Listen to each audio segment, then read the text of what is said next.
CWL is not too far off, and so I wanted to share with you guys what I am seeing as the top 3 or 4 strategies that people in like Champion 1, Champion 2 clans are using and having the most success with. So the first attack that I'm going to show you is the Root Rider Valk attack, where you start off with a Spirit Fox. Obviously, the goal of this attack is to, 1, set a funnel somewhere with your Royal Champion. That way you don't have to worry about your Root Riders splitting off in this direction once you deploy them. Jules here is going to deploy his Queen and his Siege Barracks up at 12 o'clock right here to finish the funnel. That way all of his Root Riders head in one direction in the middle, and they don't wander off this way because the Queen set the funnel there, and they don't wander off this way because the Royal Champion set the funnel there. I'm going to ×2 it through these attacks probably, so this will be a shorter video. But you can see as he deploys his stuff, he's going to wait a second before he deploys his Root Riders. That way the Queen and the Siege Barracks have time to finish the funnel before he deploys his Root Riders, just further ensuring that his Root Riders are all heading in the same direction. He also has an Overgrowth. This Overgrowth is going to serve 2 purposes. 1, it's going to force your Root Riders and Valkyries to stay together as a clump, and 2, relieve some of the damage and stuff. So you can see he's the Overgrowth here so that his Root Riders will stay in a nice group and kind of stay together throughout the rest of the base while his Queen's ringing around the outside there. And then when the Overgrowth is over, that's when he's going to pop his King ability, which is perfectly timed. This is crushed. He still has his Royal Champion ability and 3 healthy heroes alive and some of the Root Riders and Valkyries, so this was crushed. Obviously, this attack is very, very good, and it's kind of tied for like the most widely used, very, very good strategy with maybe like the Mass Dragons or Mass Dragon Riders, and that's actually what I'm going to show you guys next. So let's get into that attack, and I'll kind of break that one down. All right, here we have 𝗪𝗫𝗗𝗘𝗢𝗧, and he is going to be using Dragon Riders instead of Dragons, but really you could swap them out and make either of them work. The only thing I would say is if you're using Dragon Riders, you've got to make sure that you bring extra Headhunters and get them in the Warden ability so that you can deal with the enemy heroes. If you're using Dragons, the Dragons can kind of deal with the enemy heroes, no problem anyway. But with the Dragon Riders, they're obviously not going to target them, so you definitely want to bring something that's going to deal with the heroes. He's bringing a Poison too, which normally you wouldn't bring with the Dragons. But since the Dragon Riders target only defenses, it can speed up the attack a little bit and make it a little bit easier as well if you can deal with the heroes and the CC very well.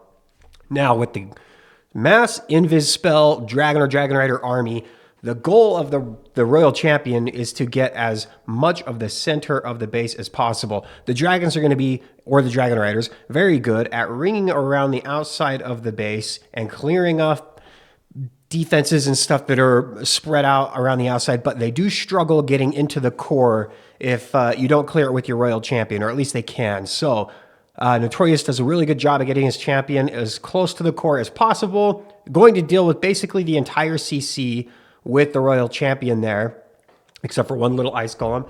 He's going to put the Queen over. I think he probably meant to get those air defenses, but he missed, which is fine. He's going to deploy the Dragon Riders, and he uses a Stone Slammer. I actually don't even know what he has in the Stone Slammer. And then the Minion Prince, obviously, with these Dragon Riders as well, which will help with the heroes and stuff. He's going to get the Headhunters and the Warden ability here. You can see the Headhunters are going to get the Queen, and then they're going to go while they're invincible, and they're actually going to take out the Royal Champion as well. So now, the only defensive targeting hero that's left is the Minion Prince, and he doesn't have to deal with the CC anymore. So he's dealt with that stuff really well, and the Dragon Riders don't really have a whole lot that's going to inhibit them the rest of the raid. I am going to ×2 it now through the rest of this attack just to kind of show you guys.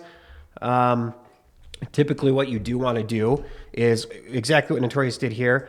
Once you've cleared out this whole section here, use your Queen and the Giant Arrow to kind of make sure that your Dragon Riders stay together and they don't spread out. So he finished the funnel with the Queen right over there, just like that. And you can see he's got 3 of his 4 heroes alive and a bunch of Dragon Riders and a dragon from... Oh, he had dragons in the CC. So there's that. Anyway, let's go to the next attack, which I think will probably surprise some of you, but also it will probably seem really obvious to others.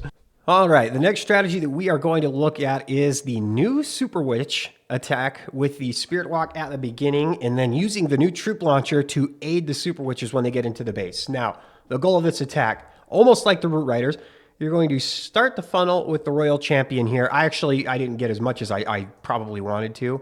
So I'm going to just start the funnel here, and I am going to fireball this ricochet cannon here because it's going to get the multi-archer tower and the CC as well as this archer tower here. So I just wanted to deal with the CC. So then my fireball will kind of finish this funnel right over here, leaving a great area for my super witches to have a good funnel to the middle of the base. Now, I have been using these super witches quite a bit, like off of camera, if that makes sense, and not really recording them. Man, I sound like I'm turning into a Minecraft YouTuber. Not in that way, though. Anyway, but these, I'm telling you guys, I don't want to say that this is slept on and underrated because it's still so new, and I feel like people are still coming into it a little bit, but this attack is so strong. I kid you not, if I don't screw up the fireball or the spirit walk, this absolutely demolishes almost every single base, and I almost always have like 3 or 4 of my heroes alive at the end of this. We put the king in here and the queen, so everything is going in together, and then these troop launchers. I usually have a mixture between a couple of Coco-Loons, some ice golems. I have a root rider. You can put a druid in there if you want. It really is kind of personal preference, and I truly don't know what the best CC is. I've even messed around with a lot of it, but it's just so dominating that it's hard to find a difference between the clan castles at this point. And then I send my royal champion up there to deal with the new defense and the monolith. You can see we're going to ring around here. My king kind of gets toast. He's the one that normally dies if I do have a hero die on this raid because he's kind of the tank and taking most of the defenses head on at the beginning of this because his job is, he's basically the only main tank, and then the skeletons from the super witches. Let's go ahead and times 2 it through the rest of this as well. But I'm telling you, this attack is seriously so good. Like I really think, whoa, my screen's freezing a little bit. I mean, you can see 3 very healthy heroes. I didn't even need to use my queen ability. All 3 super witches were alive. Still had a bunch of healers left. I'm crushing it with this attack pretty consistently. Let me go ahead. I don't have a replay for the 4th attack because nobody's done a Rocket Loon Fireball attack this war, but let me go ahead and I'll just show a random replay and I'll talk about Rocket Loon Fireball a little bit because that will be the 4th attack that I'm talking about. We'll watch this replay of 𝗪𝗓𝗓. For those of you who don't know, he is a pro player for HST. Head Start Esports is, I think, what the name of the team is. So very, very good player, very good player. And he's actually the one that I've kind of talked to a little bit about trying to find out what's working in hard mode.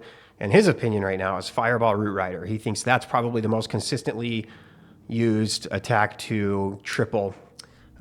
Perfectly timed invis to get the royal champion there. Man, maybe I should have showed this for the Root Rider attack, but Jules did a good job too. So I guess I don't regret anything. Anyway, Rocket Loon Fireball is honestly so good. And for those of you who want to see attacks of that, I have some somewhat recently on my channel, but if you want to watch like the pro player or probably the best player in the world that's at least uploading it consistently, definitely check out Dark's channel. I'll leave his description his channel in the description. Rocket Loon Fireball is absolutely enough to compete or even be better than any of those other strategies. The only downside to the Rocket Loon Fireball attack is it does require a little bit more skill to pull off really well, but the ceiling of that attack, I would absolutely say, is higher than any of the other attacks in the game right now. It's just you have to be better at the game to be able to pull it off well. It's a lot of fun. It is a little nerve-wracking. Time can become an issue if you get stalled up like on a CC or something like that, but it's definitely one of the most rewarding attacks in the game to be able to pull off really well right now. And I think Monday, I will be doing Rocket Loon Fireball in Legend League, so I'll have another video coming up soon. I think CWL is only like 4 days away or something like that right now. Yeah, you can see, holy cow, 𝗪𝗓𝗓𝗘𝗢 just absolutely crushed this base. I think all 4 heroes are alive and basically full health, almost. I guess the minion prince got wrecked by the air defense there a little bit, but jeez. Yeah, good attack by 𝗪𝗓𝗓𝗘𝗢. Oh, didn't even use the minion prince ability until just barely. I wonder why he doesn't have the metal pants. I feel like that's better, but I guess we don't really know. Maybe it's not leveled up. But anyway, that will do it for this video. I'll see you guys Monday because there won't be a video tomorrow.